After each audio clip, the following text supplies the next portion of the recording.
У вас порвалась кишеня? Я покажу, як легко і швидко її можна зашити. У боковому шві розпорюємо підкладку.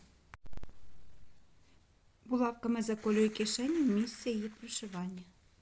Кишеню зашили, зашиваємо підкладку. Готово! Кишеня зашита.